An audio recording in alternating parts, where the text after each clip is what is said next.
প্রতিদিন আমাকে জান্নাতি ফলগুলা দিয়া যায়, আর আমি এই জান্নাতি ফলগুলা খেয়ে খেয়ে আমার মাওলা পাকের ইবাদত করি।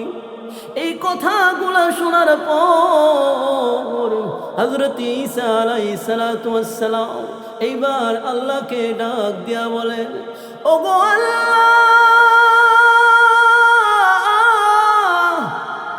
এমন আবেগ যুবক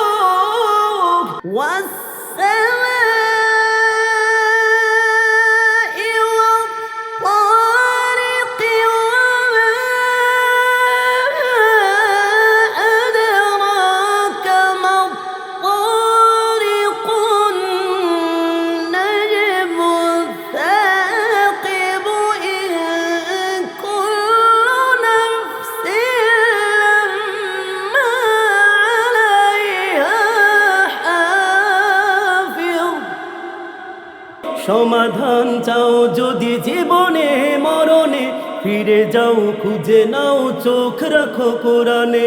সমাধান চাও যদি জীবনে মরণে,